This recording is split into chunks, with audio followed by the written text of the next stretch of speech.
ل 25 حزیرانی امسال بەرەبەیانیەکەی لە ناو شاری ئۆسلۆ ڕووداوێکی تەقەکردن ڕوویدا بوو. کەسێک بە ناوی زانیار مەتەحپوور دەستگیر کراوە وەکو تومەتباری سەرەکی ئەم ڕووداوە لەلایەن دەستگا ئەمنیەکانی وڵاتی نەرویج ناوزەند کراوە. زانیار مەتەحپوور خەڵکی ڕۆژهەڵاتی کوردستان و شاری سنەیە.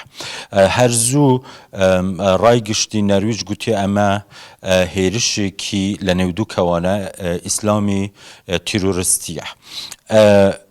بۆ ئەوەی بۆچوونی کوردانی موسڵمانی ئەم وڵاتە بزانین، تیمی ڕووداو لە مزگەوت و ناوەندی پێشەوایە هی کوردانی ئەم وڵاتەیە و بەڕێوەبەری ئەم ناوەندە کە خۆی لە مزگەوت و لە قوتابخانەیەک پێک دێتن، شێخ فایق بەرزنجی لەگەڵ ئێمە دەبێت. مامۆستا سوپاسی جەنابت دەکەم، پێشوازیتان لە ئێمە کرد لە مزگەوت و لەم ناوەندە. سەرەتا بە کورتی دەمەوێتم بزانم ئەم ناوەندە ئەم مزگەوتە لە کێوە هەیە؟ بەڵێ، پێشەکی بە خێراتنی هەمووتانەکەم و ڕێز و سپاسیشم هەیە بۆ بینەرانتان، بۆ هەمولایەک و زەحمەتان کێشە. ئەم شوێنە لە 2010 ئێمە ئەم شوێنەمان لەسەر ئەرکی خۆم و خێزانم کڕیوە. بەڵێ، لە 2010 و لەو کاتێشەوە دەستمان پێکردووە ئەوەی پێمان بکرێ لە خزمەتکردن بە ڕەوەندی کوردی درێغێکمان نەکردووە. لەم مزگەوتە مەکتەب هەیە، مەکتەبی کوردی، بە تایبەت چۆن بیرۆکەی ئەمە وایە ئەگەر بێت و زبانی دایکی لە بیرمان بچێتەوە و بێت کولتوری ئێمەش وەکو کولتورێکی کوردی ئەگەر بێت و لە بیرمان بچێتەوە، بەڕاستی زۆر ئەوێتە موسیبەتێکی گەورە بۆ ملەتی ئێمە. ئێمە لێرە حەولێکی زۆرمان داوە کە بتوانین هەم کولتوری کوردی و هەم زبانی کوردیش بپارێزین لە پاڵی دینەکەمانە. قوتابیتان هەن؟ کێناوەنەی دێن مناڵن گەنجن؟ ئێمە لێرە تقریبان ئێستا ئەوتڵە دەستی پێکردووە هاوین، بەڵام 400 تەلەبە بۆ سەرەوەیش هەمانە و ئەو تەلەبانە پێک دێن لە هەموو قەومیەتەکان کە دێنە مزگەوت. ڕۆژانی شەمەم دیاری کردو ڕۆژی دەموبەیانیەکەی بۆ پاکستانیەکان کە بە زبانی ئوردووە خوێنن و مامۆستا لە خۆیانمان پێیا کردو بۆیان، و بۆ ئێوارانیش بۆ ئەوانەی زبانی عەرەبیە خوێنن لە خۆیان ئەویش مامۆستامان بۆ پێیا کردوون، و هەروەها بۆ ڕۆژانی یەکشەمە هەموو ڕۆژەکە بۆ کوردی خۆمانە. مامۆستا کەواتە نوێشکەرانی ئێرەش تەنیا کوردنی خەڵکی وڵاتانی دیکەشن؟ من وا تێگەشتم. بەڵێ، هەموو قەومیەتێک دەرگامان کراوەیە، بەڵام میحراب بەدەستی کوردەوەیە و مزگەوتیش مزگەوتێکی کوردیە. سپاس بۆ ئەم ناساندنەی مزگەوتەکە. مامۆستا بە پرسیارێک لە دەربارەی ئەو ڕووداوەی 25 مانگ بکەین. سەرەتا دەگوترێتن ئەم گەنجە کوردە کە خۆی لە مناڵیەوە لە وڵاتە بووە، وەتە کولتوری ئەم وڵاتی وەرگرتووە، بەگڕەوەندێکی موسڵمانبوونی تند ئاژووی هەیە، هەندێک ڕادیکال بووە.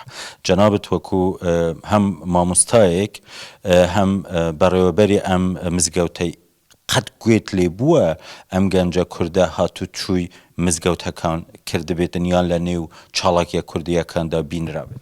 نەخێر، من ئەوەی کە تحقیقم کردووە لە ماوە لە مزگەوتەکانە و هەتا لە کوڕەکۆمەڵە کوردیەکانیشە بەشدار نەبوو. ناوێکی دیار نییە بۆیەوە، ناسراو نییە بۆ ڕەوەندی کوردی شەتە. مامۆستا هەڵوێستی ئێوە وەکو کوردانی موسڵمانی نیشتەجێی ئەم وڵاتە بەشی زۆرتان خەوەن وڵاتی نامەی ئەم وڵاتەنە، لەم وڵاتە دەژین، هەڵوێستی ئێوە بەرامبەر ئەم ڕووداوە چییە؟ لە مەسائلی دینە ئەگەر ئێمە بڕێنە پێشەوە، بە هەموو شێوەیەک کوشتن ڕەفزە، کوشتن نییە، و بە نسبەتی ئێمە وەکو ڕەوەندی کوردی لێرە و کوردی موسڵمان کە لێراین، بەڕاستی ئەم شتێکی زۆر ناشیرن و زۆر قێزەوەند و لەبەرەوە ئێمە لەم وڵاتین، ئەم وڵاتە بە هەموو شێوەیەک دیفاع لە ئێماکە. و ئەم وڵاتە ماڵی دووهمی ئێمە وەتەنی دووهمی ئێمەیە کە لەم شوێنە ئێمە ئەژین ئەبێ ئێمە بە هەموو شێوەیەک بتوانین ئەم شوێنە بپارێزین بەڵام شتێکی کەەوە دروست بوو ئێمە زۆر پێی بێتاقەت بووین بەڕاستی.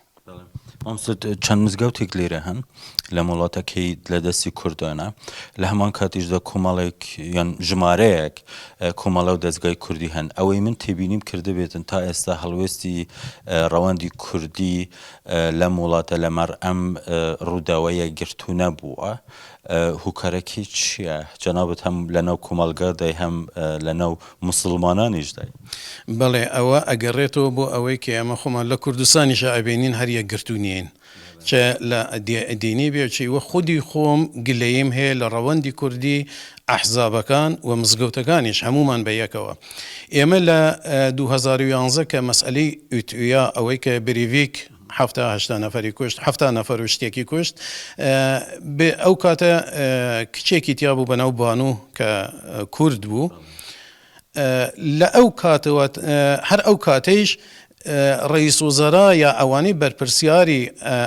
بەرپرسیارن لەم حکوومەتە ئەچوونە مزگەوتە عەرەبیەکان و مزگەوتەکانی پاکستانی و ئەوانە بۆ ئەوەی تەسلیەت بڵێن ئێمە وەکو ڕەوەندی کوردی شوێنێکی دیاریمان نەبوو بێن بۆ لای ئێمە و دووهەم ئێستا لەم مەسئلەیشە کە دروست بووە کە بەڕاستی ئێمە ڕخنە ئەگرین لە میدیای ئەم وڵاتە لەبەرەوە کورد بەکارتێرن لە پێشی قەزیەکە ئەم کابرا 11 ساڵی بووە لە کوردستانی ئێران ڕۆژهەڵات هاتوۆتە دەرەوە جا 11 ساڵ مناڵ بووە عمری زۆری لەم وڵاتە بووە ئەمان نەیان توانیە کە بتوانن بە قەولی نەرویژی لێرە ئەڵێ ئینتگرێرە یعنی بتوانن تێکڵاویکەن لەگەڵ کولتور و ئاداب و ڕسومی ئەم وڵاتە یان بتوانن حمایەی لێ بکەن بە شێوەیەک و شورتە خۆیش یەڵێ ئێمە ئاگامان لێ بووە کە ئەمە وەزعی چۆن بووە یعنی هەم ئەوانیش بەڕاستی بەرپرسیارن جا بۆ تێن ناوی کوردی بۆ ئەبەن ئێمە لەو شتە بەڕاستی گلەیمان هەیە